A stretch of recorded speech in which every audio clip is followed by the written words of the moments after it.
Carrying on from where we left in the last class, we'll study some reactions of the halide ions. What are halide ions? The ions that the halogens form: fluoride, chloride, bromide, iodide, I minus, Br minus, Cl minus, F minus. They are called, the general name for all these ions is halide ions. So we'll react some of these ions. The first one is when the silver ions are followed by aqueous. Now it's very easy. This is also called the test for halide ions. If you need to check that whether a solution contains some halide ions or not, these are the reactions that you can go through. So what do? We start with a solid and we dissolve it in water, and then the solution is acidified by adding dilute nitric acid. Now, the observation is something that we need to focus on. First, we add silver nitrate, dilute nitric acid.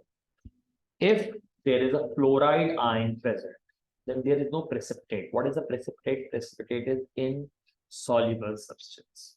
That means if the fluoride ion was present in the substance that you brought, if I put silver nitrate in it, followed by dilute nitric acid, and if I still see a colorless solution, I'll predict that there might be a fluoride ion present in it. But if I see insoluble white precipitate, that means that chloride might be present in it. If the precipitate is pale cream, then I'll suggest there is a bromide ion in it. And if it's a very pale yellow precipitate, then we go for iodide ion. Is this clear? But I'll show you the actual picture as well. What do we see when we do the reaction? Now, this is the picture that we see. Chloride is, if there was a chloride ion present, remember that the test that I'm doing, I'm adding aqueous silver nitrate followed by dilute nitric acid. So the colors, you can clearly see which one is white, then the pale cream one, and then the pale yellow one. But when I've kept all of them together, then you are able to differentiate. What about the lighting in the lab or different reasons? So you might not be able to clearly differentiate between each other. It's a thoda sa yellow hai, thoda sa off-whitish hai. So you might not be able to clearly differentiate between which ion are we talking about. So we further add something to this test. What do? This is the basic chemistry of this test. There is a silver ion that we get from silver nitrate, and there is a chloride ion which is already present, for which we are testing this for, and then we get silver chloride which is insoluble and hence the solid precipitate. Same with silver bromide and same with silver iodide. Is this clear? Silver fluoride is soluble, so we do not get a precipitate for that. So now confirming कि भाई कौन सा precipitate था, we add aqueous ammonia to the solution. वो भी हम पहले थोड़ी सी dilute डालते हैं, then we add concentrated ammonia. What happens if it was a chloride and you add ammonia? Aqueous ammonia is ammonium hydroxide. Your precipitate dissolves and it gives you a colorless solution. So if you're not able to correctly tell कि sir ये whitish precipitate था, this further testing will confirm the result for you. If the precipitate is unchanged using dilute ammonia, but आपने कहा sir concentrated ammonia बहुत सारी डाल दें, then the precipitate dissolves, you can confirm that then that was a bromide. And if the precipitate is insoluble, it remains as yellow or pale yellow. That means it confirms that the precipitate was for silver iodide. Is this clear?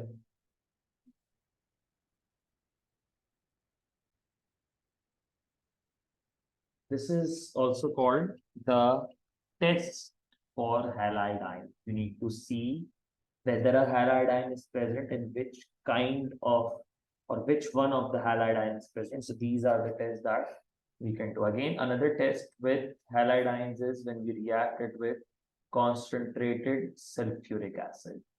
Okay, now sulfuric acid is an oxidizing agent, and so are now we try to understand, so are the halogens, fluorine and chlorine. But now we are trying to react it with fluoride or chloride.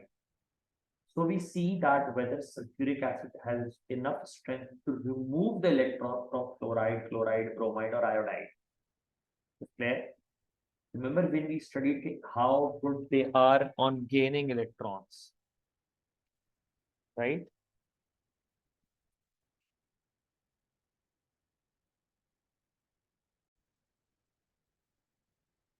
So now when we try to react sulfuric acid with fluoride or chloride, fluorine already wanted to gain electrons real, but it is the most electronegative element.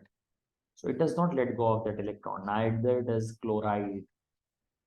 But bromide and iodide do tend to react with sulfuric acid. And how does that reaction proceed? We'll just go through it once. It's a very easy one. Bromide loses electrons. And what does it do? It converts sulfuric acid into SO2. We already figured out the oxidation number of sulfur in sulfuric acid. You can do it again. It is +6. And figure out the oxidation number of sulfur in SO2. Do it once.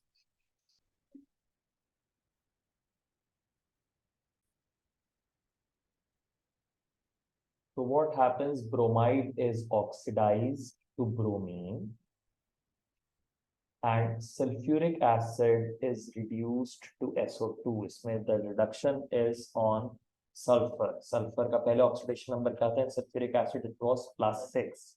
SO2 में the oxidation number of sulfur is +4. So sulfur has been reduced. And if you combine both the equations, the two half equations, by balancing the electron on the left and the right side, this is the combined equation that you get for the reaction between sulfuric acid and bromide ions. Write this down. You can make this equation on your own as well if you understand it.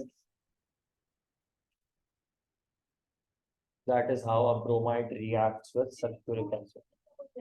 Yes.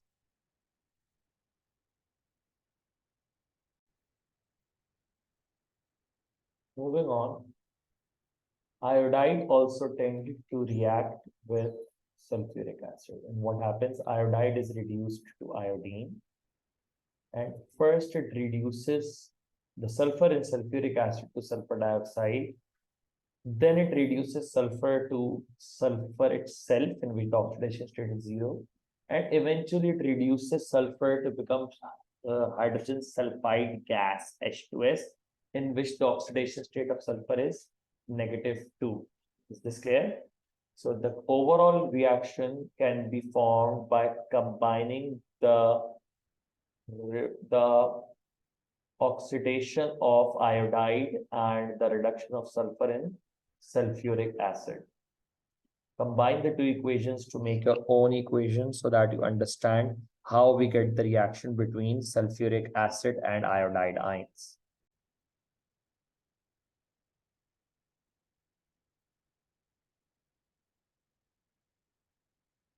What happens is steamy fumes of H2S are released when you react any iodide ions with sulfuric acid. Is this clear? So these were some basic reactions of the halide ions in which we studied the reactions of chloride, fluoride, bromide, and iodide with silver ions. That was also called the test for halide ions. And in the next one, we studied the reaction with sulfuric acid in which only bromide and iodide reacted with sulfuric acid. Is this clear? Okay, now some of the reactions of chlorine with aqueous sodium hydroxide. Now chlorine reacts with, there are two states in which we react chlorine with sodium hydroxide. One is we called cold dilute sodium hydroxide. So we do not provide it with any extra energy, and the sodium hydroxide that we use is also dilute. I have represented that one here with a blue equation. Cold dilute sodium hydroxide reacts with chlorine to form sodium chloride and sodium 1 chlorate. Can you figure out the oxidation state of chlorine in this chlorate?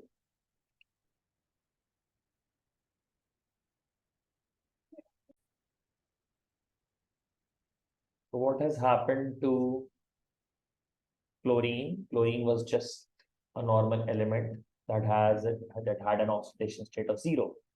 But once it goes through this reaction, it forms two products, two chlorine containing products. One is the sodium chloride and the other is sodium chlorate.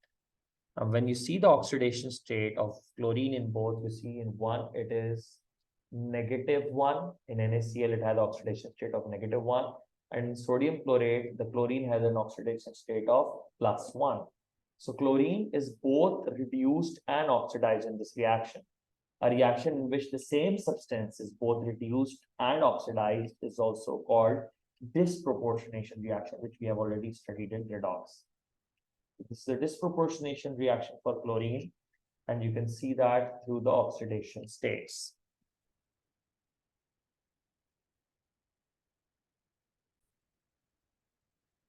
Now, when the same reaction is conducted, this reaction between sodium hydroxide and chlorine, but in hot concentrated sodium hydroxide solution. Sodium hydroxide, not only is there ample energy, but lots of sodium hydroxide to react the chlorine with. So there are again two products that are formed. One is sodium chloride, which is in the solution, and sodium hyperchlorate, which is NaClO3. You can figure out the oxidation state of chlorine in this one as well. And let me know whether this is a disproportionation reaction or not. So this is how chlorine reacts to sodium hydroxide in hot concentrated conditions. It forms sodium chloride and sodium chlorate, NaClO3, in which the oxidation state of chlorine is 5. And that is what this Roman numeral represents, is 5 years. Cold dilute sodium hydroxide, and this one is hot concentrated sodium hydroxide solution. This is also a disproportionation reaction. Why? Because chlorine goes from 0 to both +5 and -1. So this, yes, this is also a disproportionation reaction. Now, last but not the least, some important uses of halogen and halogen compounds. Nothing of much detail here. It is just some basic general knowledge. Chlorine is used in water purification. People must have experienced it in swimming pools as well. So, yeah. But even the tap water that we get at home is treated with chlorine. Recently, Naegleria is a very common virus which caused a few deaths in the city as well. And that was because the proportion of chlorine in the water was not optimum. It should not be greater than a particular level, and it should not be lesser than a particular level. If it is lesser than a particular level, that means that bacteria will tend to exist in that water. And on viruses. So Naegleria was a virus that was existing in the Karachi's water recently and caused a few deaths. That was due to the lack of chlorine, the water which is added by the government at a particular distance away from the city. Is this clear? So chlorine is used in water purification.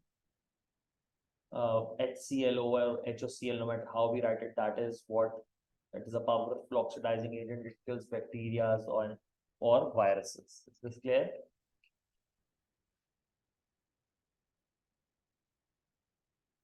Industrially, we use bleach. Chlorine is a very good bleach. You must have studied even in O levels that it bleaches litmus paper. So in bleaches, we use chlorine as well, or chlorine related products. In PVC, almost every other piping equipment right nowadays is used, made from PVC polyvinyl chloride. So that is a monomer which requires chlorine, and chlorine is a very important constituent or in the production of PVC. Agro produces PVC, agro polymers, and they make chlorine on their own from the salt that they have. Is this clear? Yes, salt electrolysis करते हैं, so we get chlorine, and that chlorine is used in the production of PVC. So, yeah. Salt is sodium chloride, that is readily available. Just give it a read.